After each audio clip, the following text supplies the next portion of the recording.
اللہ جب کسی سے ناراض ہوتا ہے رزق نہیں چھینتا، آب و دانہ بند نہیں کرتا، سورج کو حکم نہیں کرتا کہ اس کے آنگن میں روشنی نہیں پھیلانی، چاند کو نہیں روکتا کہ تیری کرنیں اس کے ویڑے میں نہیں پڑنی چاہیے، بلکہ اللہ جب کسی سے ناراض ہوتا ہے سجدوں کی توفیق چھین لیتا ہے۔ سجدوں کی توفیق چھن گئی تو پھر سمجھو اللہ ناراض ہے، اللہ راضی نہیں ہے۔ اور اگر سجدوں کی توفیق نصیب ہو جائے، کسی نے واصف علی واصف مرحوم سے پوچھا تھا کہ کیسے ہمیں پتا چلے گا کہ ہماری نماز قبول ہو گئی ہے، تو انہوں نے کہا تھا ایک نماز کے بعد دوسری عطا ہو جائے تو سمجھ لو پہلی قبول ہو گئی ہے۔ تو نمازوں کا نصیب ہونا یہ اللہ کی رضا اور اللہ کی خوشنودی کی دلیل ہے، اور سجدوں کی توفیق کا چھن جانا یہ اللہ کی ناراضگی کی دلیل ہے۔ میں اور آپ دیکھیں کہ ہم کہاں کھڑے۔ دیکھیے دولت تو کفار کو بھی ملتی ہے، اللہ دولت اسے بھی دیتا ہے جس سے راضی ہے، اسے بھی دیتا ہے جس سے نہیں راضی، لیکن سجدوں کی توفیق اسے ہی دیتا ہے جس پہ وہ راضی ہے۔ تو 5 گانا نماز شعار زندگی بنا لیجئے، نماز قضا نہ ہونے پائے۔ قیامت کے دن بے نمازی اس صف میں کھڑا ہوگا جس صف میں نمرود کھڑا ہوگا، جس صف میں حامان کھڑا ہوگا، قارون کھڑا ہوگا، شداد کھڑا ہوگا۔ مجھے بتائیے ہم میں سے کوئی یہ گوارا کرتا ہے ہم اس صف میں کھڑے کر دیے جائیں جہاں دشمنان خدا کھڑے ہیں؟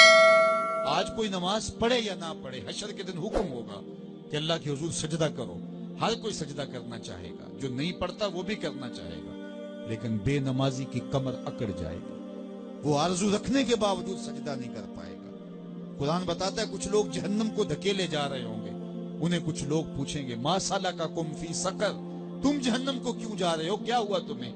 تو وہ جواب میں کیا کہیں گے؟ لم نکو من المصلین، ہم نماز نہیں پڑھا کرتے تھے۔ سب سے پہلا حساب قیامت کے دن جو بندے سے لیا جائے گا وہ نماز کا لیا جائے گا۔ پہلا سوال بندے سے یہ ہوگا، یار چڑیاں بھی رب کی تسبیح بولیں اور اشرف المخلوقات سویا رہے؟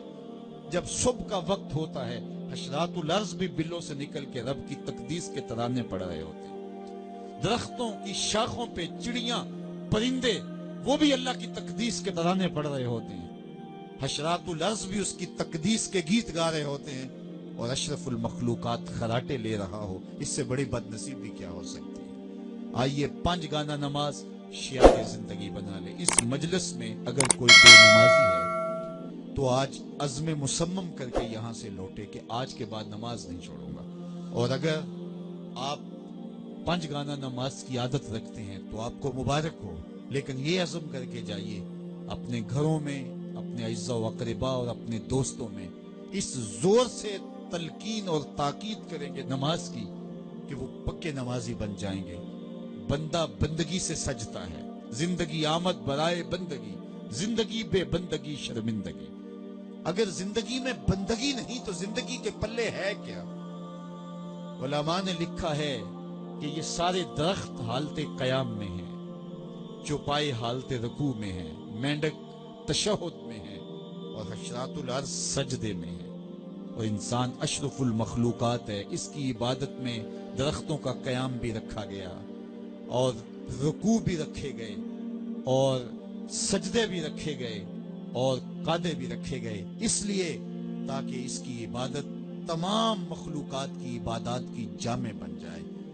لیکن اس کے باوجود اللہ کے حضور سجدہ ریز ہونا پسند نہ کرے تو بتائیے کیسے رحمتیں اس کے اوپر اتریں گی؟ خوش نصیب تو وہ ہیں جو 5 گانا نماز ادا کرنے کے بعد تہجد بھی قضا نہیں ہونے دیتے، سجدوں سے اللہ کے حضور حاضری پیش کرتے ہیں۔ سب سے زیادہ بندہ اللہ کے اس وقت قریب ہوتا ہے جب سجدے میں سر رکھا ہوا ہوتا ہے۔ انسان کے اشرف اعضاء اس کے سر میں ہے، بولنے کی قوت زبان سر میں، دیکھنے کی قوت آنکھیں سر میں، سونگنے کی قوت ناک سر میں، چکھنے کی قوت زبان سر میں، سننے کی قوت کان سر میں، سوچنے کی قوت دماغ سر میں، اور سر مالک کے در پہ۔ ناک بھی رگڑ رہا ہے، پیشانی بھی رگڑ رہا ہے، اور زبان سے کیا کہہ رہا ہے؟ سبحان ربی الاعلی، مالک مجھ سے نیچے کوئی نہیں، تیرے سے بالا کوئی نہیں۔ انسان کو بندگی کا ذوق جب نصیب ہو جاتا ہے، جب اس کے حضور بندہ جھکنے لگ جاتا ہے تو پھر وہ کسی کے آگے نہیں جھکتا۔ وہ ایک سجدہ جسے تو گراں سمجھتا ہے 1000 سجدے سے آدمی کو دیتا ہے نجات۔